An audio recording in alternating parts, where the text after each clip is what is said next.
আজকে আমি এসেছি উজ্জয়িনীতে। আমার উদ্দেশ্য মহাকালেশ্বর এবং ওমকারেশ্বর দর্শন। আমরা এই পর্বে যা যা দেখাবো সেগুলো একটু দেখে নিন।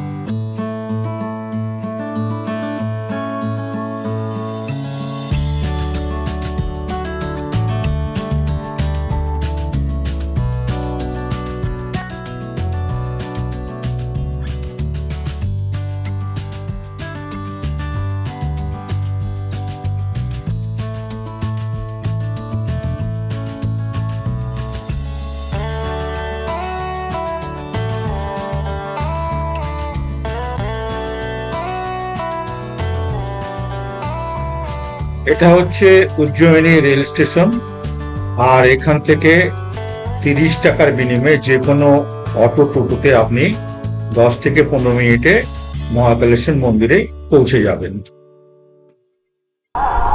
2 কিলোমিটার রাস্তা পেরিয়ে আমরা পৌঁছলাম মহাকালেশ্বর মন্দিরে।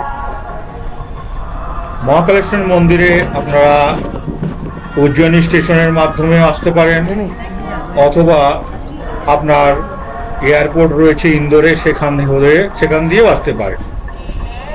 এখানে মন্দিরে পৌঁছেই এই যে দেখুন, সব সময় একটা শিব মন্ত্র জপ হচ্ছে। এখানে চারিদিকে বাতাসে শুধু শিব মন্ত্র, পরিবেশ অত্যন্ত সুন্দর, সঙ্গে ধর্মীয় ভাবাবেগপূর্ণ।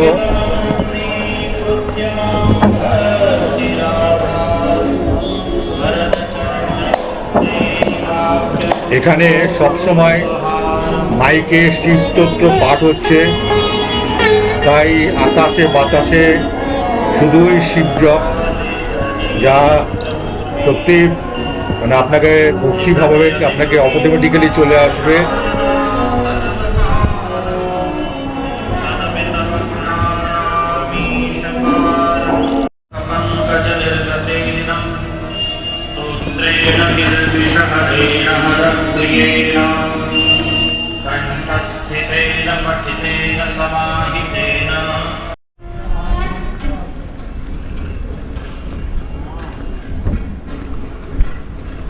मंदिर परिसर में मोबाइल, बैग, पर्स, झोला, कैमरा एवं वीडियो कैमरा, नारियल आदि सामान ले जाना मना है।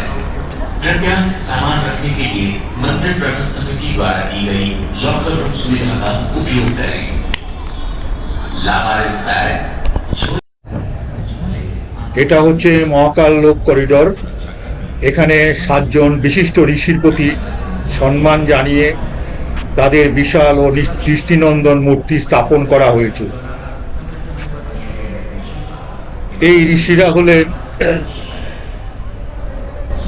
ঋষি অত্রি, ঋষি ভরদ্বাজ, ঋষি গৌতম, ঋষি যমদগ্নি, ঋষি কশ্যপ, ঋষি বশিষ্ঠ ও ঋষি বিশ্বামিত্র।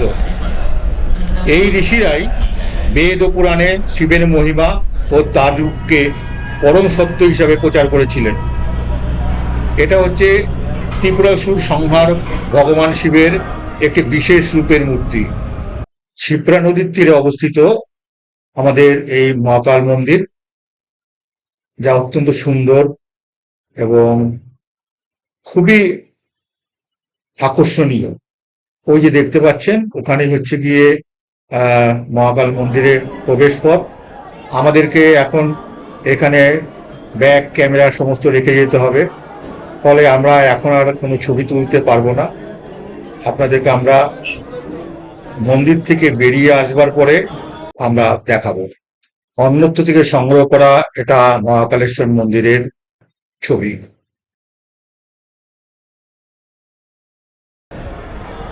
মহাকালেশ্বরে অনেক কিছুই দেখবার আছে আপনাদের জন্য, তার জন্য 2-3 দিন থাকতে হবে। এটা হচ্ছে ভারত মাতা মন্দির, সামনে দেখা যাচ্ছে। আর আমরা বেরিয়ে এলাম।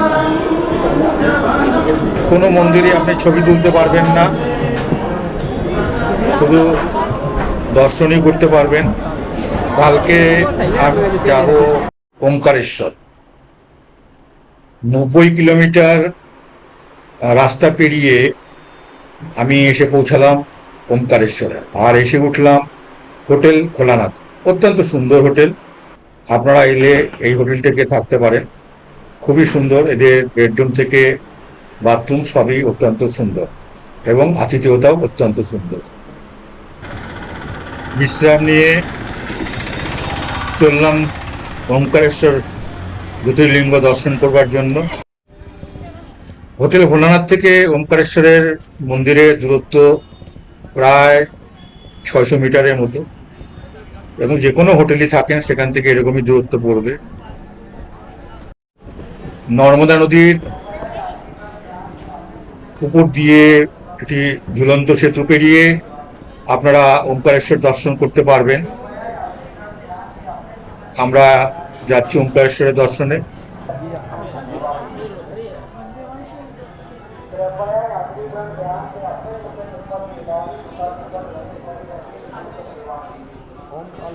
দুপাশে অনেক দোকান, এবং যদি পুজো দিতে চান তার জন্য পুজোর সামগ্রী এই সমস্ত দোকান থেকে কিনতে পারবেন। আমরা উঠে পড়লাম নর্মদা নদীর উপরে যে ঝুলন্ত সেতু, সেই সেতুতে। এই সেতুর ওপারেই, অর্থাৎ নর্মদা নদীর ওপারেই হচ্ছে ওমকারেশ্বর মন্দির।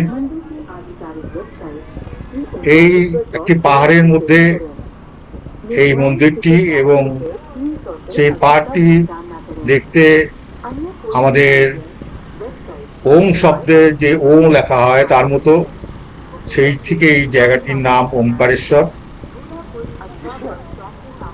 ওমকারেশ্বর দর্শন করতে হলে আপনাকে হাতে সময় নিয়ে আসতে হবে, 6 থেকে 7 ঘন্টা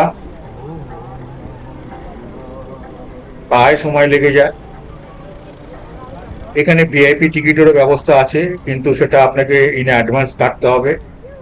আপনি যদি মনে করেন এসেই আপনি ভিআইপি টিকিট সংগ্রহ করতে পারবেন, সেটা হবে না। 300 টাকার টিকিটের মূল্য, কারণ প্রতিদিনের টিকিট অনেক আগেই শেষ হয়ে যায়, প্রচণ্ড ভিড়। সেই জন্য আমরা চলে এলাম যে এই ওমকারেশ্বর মন্দিরের আরেকটি অংশ, মামলেশ্বর মন্দির, যেটা নর্মদার এপারে, সেই মন্দির দর্শনে। আমাকে ওখানকার একজন বললেন যে আপনি সন্ধ্যা 6টার পরে আসুন, ভিড় খানিকটা কম হতে পারে। সেই জন্য আমরা ঠিক করলাম মামলেশ্বর দর্শন করব, এই সেই মামলেশ্বর মন্দির। এবং তারপরে আমরা নর্মদার উপরে নৌকা বিহার, যেটা 200 টাকার বিনিময়ে আপনাকে ঘুরিয়ে দেখাবে, সেই জায়গাটা আমরা দর্শন করতে চলে এলাম। এসে আমরা 200 টাকার বিনিময়ে একটা স্পিড বোটে আমরা উঠে পড়লাম।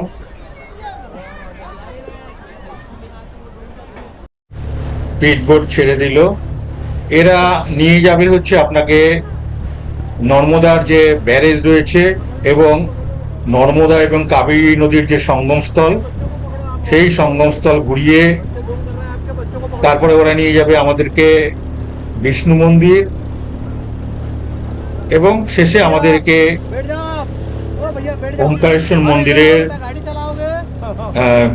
নিচে নামিয়ে দেবে, অর্থাৎ নর্মদা নদীর অপর প্রান্তে ওমকারেশ্বর মন্দিরে, যেখান থেকে দর্শনার্থীরা ওমকারেশ্বরে ঢুকবার জন্য লাইন দেন, সেখানে এরা আমাদেরকে নামিয়ে দেবে। এই যাত্রা অত্যন্ত সুন্দর এবং মনোমুগ্ধকর। চারিদিকে প্রচুর এরকম স্পিড বোট এবং বিভিন্ন ধরনের নৌকো সব যাচ্ছে ওই ব্যারেজের দিকে এবং সঙ্গমস্থলের দিকে।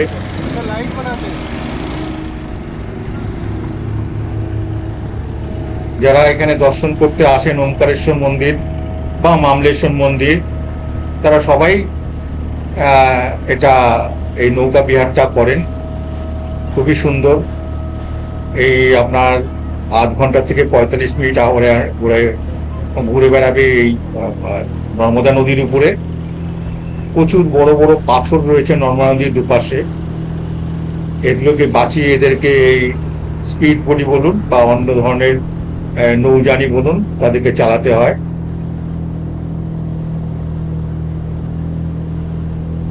জায়গায় জায়গায় পাথরের চাই উঁচু হয়ে আছে,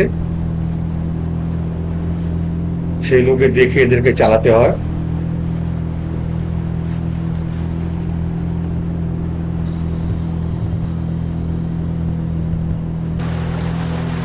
তবে এখানে যদি আপনারা আসেন কখনো, তাহলে অবশ্যই এই যাত্রা করুন। এই যে এখানটাতে অত্যন্ত জল কম এবং পাথর বেশি। আমরা প্রায় ব্যারেজের কাছাকাছি চলে এসেছি। ওরা বলছে ব্যারেজের জল ছেড়েছে, যার জন্য জলের ফ্লো বেশি।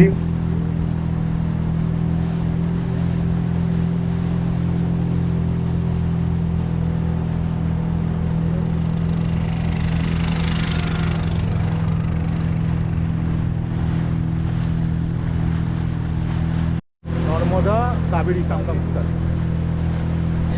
আমরা প্রায় এসে পড়েছি সঙ্গমস্থলে। इधर पे है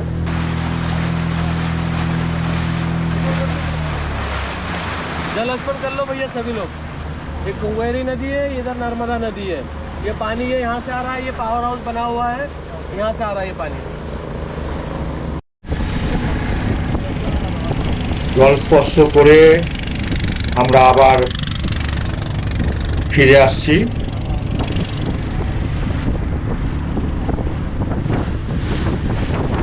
আমরা ডান পাশে ওমকারেশ্বর মন্দিরকে রেখে আমরা বিষ্ণু মন্দিরের দিকে যাব।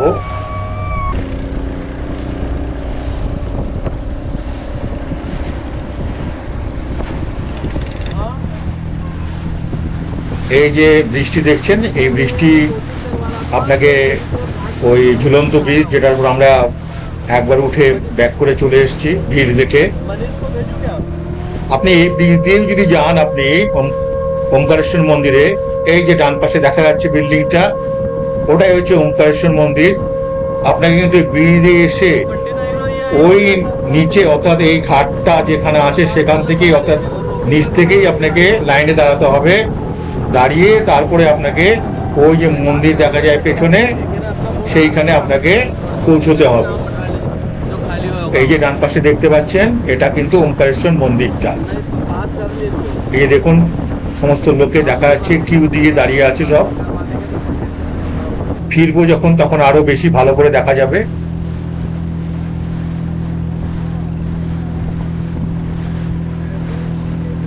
तो भैया आदिगुरु शंकराचार्य